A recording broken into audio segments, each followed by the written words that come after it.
Market లో invest చేసి మీ డబ్బులు డబుల్ చేసుకోవాలనుకుంటున్నారా? సుందరరామిరెడ్డి గారి సెమినార్ కి అటెండ్ అవ్వండి.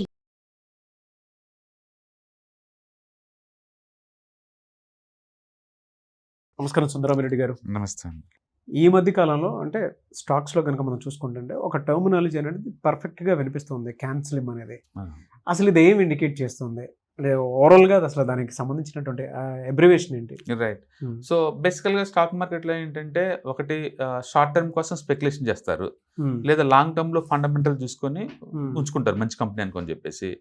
కొత్త ప్రశ్న ఏంటంటే ఈ షార్ట్ టర్మ్ మరీ టూ మచ్ స్పెక్యులేషన్ వద్దు, మరీ టూ మచ్ లాంగ్ టర్మ్ వద్దు. లాంగ్ టర్మ్లో కొన్ని సైకిల్ డౌన్ అవుతుంటాయి కదా, అవి వద్దు మనకి. అందుకు రెండు కలిపి టెక్నో ఫండ్ అని వచ్చింది ఒక ఫీల్డ్. ఓకే, టెక్నికల్గా ఉండాలి, ఫండమెంటల్ బాగుండాలి. అంటే ఫండమెంటల్ బాగుండాలి, షార్ట్ టర్మ్ కోసం టెక్నికల్ కూడా బాగుండాలి. ఈ రెండు కంబైన్ చేస్తే దాన్ని టెక్నో ఫండా అంటారు. ఎవరైనా టెక్నో ఫండ్ ఫార్ములా ప్రకారం మన స్టాక్స్ పిక్ చేయాలనుకోండి, అది ముందు ఫండమెంటల్ సౌండ్ అయి ఉండాలా. ఇంతకు ఆ ఫండమెంటల్ సౌండ్ ఎలా మెజర్ చేస్తారు అంటే, ఒకటి క్యాన్సిలింగ్ అనే పదం ఉంది. ఆ సి అనేది ఏంటంటే current earnings, current quarterly earnings. Average మీద 25% పెరుగుతుండాలి. 25% అంటే ఫాస్ట్ గ్రో అయ్యే కంపెనీ కదా. అవునవును, అది ఫాస్ట్ గ్రో అవుతుంది అది. సో కరెంట్ క్వార్టర్లీ ఎర్నింగ్స్ 25% పెరుగుతూ ఉండాలి. యాన్యువల్ ఎర్నింగ్స్ అది కూడా ఎవ్రీ ఇయర్ పెరుగుతూనే ఉండాలి. అంటే క్వార్టర్లీ పెరుగుతుండాలి కంపెనీ, అండ్ ఇయర్లీ పెరుగుతూ ఉండాలి. సో న్యాచురల్గా అది గ్రోత్ కంపెనీ కదా. అవును, అంటే ఫాస్ట్గా అసెట్స్ క్రియేట్ చేస్తుంది కదా. కాబట్టి మీరు ఫాస్ట్గా అసెట్స్ క్రియేట్ చేసే కంపెనీ పట్టుకోవాలని అర్థం. ఎన్ అంటే న్యూ ప్రొడక్ట్స్ నిరంతరం లాంచ్ చేయాలి. ఓకే, ఎందుకు లాంచ్ చేయాలంటే కస్టమర్ టేస్ట్ మారుతూ ఉంటాయి. కస్టమర్ టేస్ట్ మారక ముందే వాడికి కావాల్సింది మనం డిజైన్ చేసామనుకోండి, మన దగ్గర కొంటారు, కొత్త సేల్స్ వస్తుంది. ఇప్పుడు కొడక్ కెమెరాస్ ఫోన్లో ఫ్రీగా వస్తుంది కాబట్టి కంపెనీ కొలాప్స్ అయిపోయింది. మంచి కంపెనీ అవును, కానీ జీరో అయిపోయింది. అంటే దాని మీనింగ్ ఏంటంటే కొత్త కంపెనీ సరే కస్టమర్ అవసరాలు తగ్గట్టు మాడిపోయే వాళ్ళ పంతే ఉండకూడదు. 4G ఇప్పుడు మంచి కంపెనీ, ఒక 2 years తర్వాత 6G వస్తుంది, పనికిరాదు. అంటే కంపెనీ వాళ్ళు మనకన్నా ఫాస్ట్గా 4Gకి 5Gకి 6Gకి మారుకుంటూ పోవాలి, మనకు కావాల్సిన అందించాలి. అందుకని యాపిల్ లాంటి వాళ్ళు ఎవ్రీ ఇయర్ ఎందుకు కొత్త ప్రోడక్ట్ లాంచ్ చేస్తారు అంటే, కొత్త టేస్ట్ తగ్గట్టు, కొత్త రిక్వైర్మెంట్స్ తగ్గట్టు, కొత్త టెక్నాలజీ చేంజ్ తగ్గట్టు డిజైన్ చేస్తూ ఉంటారు. అందుకని ఒక మంచి company means every year new products launch చేస్తూ ఉండాలి. అది ఎన్ అంటే. CAN అంటే క్వార్టర్లీ ఎర్నింగ్స్ పెరుగుతూ ఉండాలి, అంటే ఇయర్లీ ఎర్నింగ్స్ పెరుగుతూ ఉండాలి, కొత్త ప్రొడక్ట్లు నిరంతరం లాంచ్ చేస్తూ ఉండాలి. ఇది క్యాన్. SI అంటే సప్లైకి డిమాండ్కి మిస్ మ్యాచ్ అవుతూ ఉండాలి. అంటే వీళ్ళు ఆఫర్ చేసే స్టాక్స్ తక్కువ ఉండాలి, ఎక్కువ ఉండకూడదు. ఎక్కువ స్టాక్స్ ఉన్నాయి అనుకోండి, స్టాక్ రేట్ మూవ్ అవ్వదు. తక్కువ స్టాక్స్ ఉంటే కంపెనీలో కొన్ని వాళ్ళు ఎక్కువ అవుతుంటారు, డిమాండ్ పెరుగుతుంటుంది అనమాట. అందుకని తక్కువ స్టాక్స్ ఉన్న కంపెనీలు, అంటే తక్కువ ఈక్విటీ ఉన్న కంపెనీస్ని మనం చూస్ చేసుకోవాలి. అందుకని ఫండమెంటల్ సౌండ్ ఉన్నా సరే ఎక్కువ స్టాక్స్ ఉన్న కంపెనీలు మనం అడుగు పెట్టకూడదు, వాటికి డిమాండ్ ఉండదు అనమాట. అందుకని కంపెనీలో తక్కువ స్టాక్స్ అవైలబిలిటీ ఉంటుంది, చాలా ఇంపార్టెంట్. అది ఎస్ అనమాట. ఎల్ అంటే లీడర్ అనమాట. ఆ సెగ్మెంట్కి వీడు లీడర్ అయి ఉండాలి, అంటే ఆ ఏరియాలో వీడు లీడింగ్ తీసుకుంటూ ఉండాలి. వాళ్ళున్న ఏరియాలో అంటే ఆ సెక్టార్లో వీళ్ళు లీడర్లు అయి ఉండాలన్నమాట. ఐ అంటే ఇన్స్టిట్యూషన్స్ అడుగుపెట్టి ఉండాలి దాంట్లో, ఎందుకంటే వాళ్ళు లేకపోతే బల్క్లో ఎవరు కొనే వాళ్ళు ఉండరు. ఒక స్పాంజ్ కనుక వాటర్ సర్చ్ చేసినట్టు ఒక ఇన్స్టిట్యూషన్ అడుగుపెట్టాడు అనుకోండి, రిటైల్ దగ్గర ఉన్న స్టాక్స్ మొత్తం లాగేసుకుంటారు. అప్పుడు డిమాండ్ క్రియేట్ అవుతుంది దానికి. రేపొద్దున ఎవరైనా కొనాలన్నా స్టాక్స్ లేవు అక్కడ. మ్యూచువల్ ఫండ్స్ పెద్దగా అమ్మరు, వాళ్ళు ఒకసారి కొంటే అమ్మరు అంత ఈజీగా. అందుకని డిమాండ్ క్రియేట్ అవుతుంది. ఓకే. రెండోది ఎం అంటే మార్కెట్ డైరెక్షన్లో పార్టిసిపేట్ చేస్తూ ఉండాలి, అంటే మార్కెట్ కంటే ముందు ఇది మూవ్ అవుతూ ఉండాలి. ఓకే. అందుకని ఈ మొత్తం కలిపి ఫిల్టర్స్ మొత్తం కలిపి క్యాన్సిల్ అంటారు అనమాట.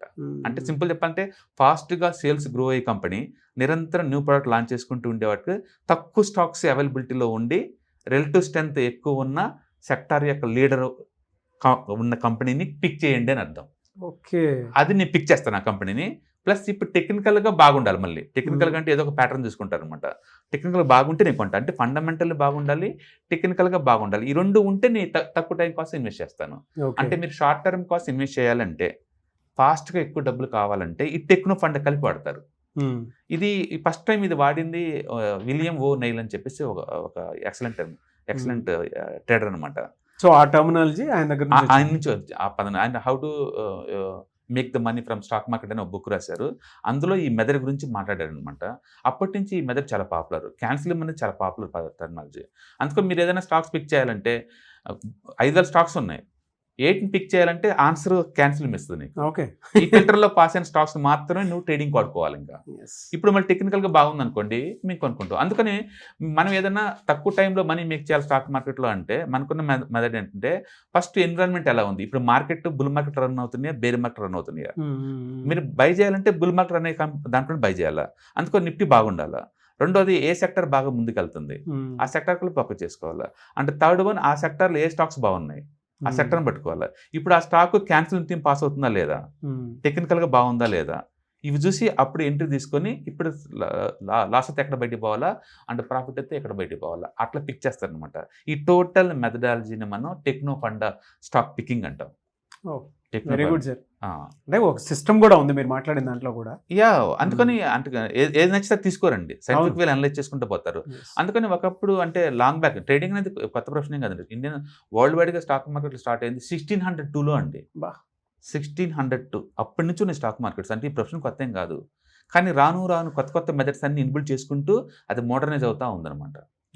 రిస్క్ తగ్గుతూ ఉంది. ఎందుకు తగ్గుతుంది అంటే ఇప్పుడు టూల్స్ అన్ని బాగా డెవలప్ అయినాయి, పికింగ్ ఈజీ అయిపోతుంది ఇంత ముందుతో పోల్చుకుంటే. కాబట్టి మీరు ఎవరైనా టెక్నో ఫండా చేద్దాం అనుకుంటే కనుక ఈ క్యాన్సిల్ మెథడాలజీ బాగా ఈజీ అవుతుంది, మంచి క్వాలిటీ స్టాక్స్ పిక్ చేయడం కోసం అనమాట. వీటికి స్కేనర్స్ ఉంటాయి, మనం అవి రన్ చేసినప్పుడు ఈ ఫిల్టర్ మ్యాచ్ అయ్యేలా ఉన్న స్టాక్ లిస్ట్ బయటకు వస్తుంది అనమాట. అందులోనే మీరు కనుక ట్రేడింగ్ కానీ ఇన్వెస్ట్మెంట్ కానీ చేస్తే డెఫినెట్గా మీరు చూస్తున్నట్లయితే, సింపుల్ చెప్పాలంటే ఒక మంచి ఫాస్ట్ గ్రోత్ కంపెనీని ట్రేడింగ్కి పిక్ చేస్తున్నట్లయితే ఈ మెథడ్ ప్రకారం. Very good sir. Thank you so much. Hi, one day class room ఎన్విరాన్మెంట్లో ఆఫ్లైన్ వెబినార్ జరగబోతుంది. అంటే ఇంట్రెస్ట్ ఉన్న పార్టిసిపెంట్స్ ఈ కింద స్క్రోల్ అవుతున్న నెంబర్కి రింగ్ చేసుకొని సీట్ బుక్ చేసుకోండి. దీంట్లో ETFs, index funds and mutual funds మీద completely and hand holding experience మీకు ప్రొవైడ్ చేయబడుతుంది. దీని ద్వారా ఏంటంటే మనం ఎసెట్స్ని స్టాక్ మార్కెట్లో ఎలా మేనేజ్ చేసుకోవాలి, ఎలా గ్రో చేసుకోవాలి, ఎలా ప్రొటెక్ట్ చేసుకోవాలో అంటే ప్రాక్టికల్గా నేర్చుకుంటారు. కాబట్టి ఇంట్రెస్ట్ ఉన్న పార్టిసిపెంట్స్ కింద స్క్రోల్ అవుతున్న నెంబర్కి పింగ్ చేసి సీటు రిజర్వ్ చేసుకోండి. Thank you.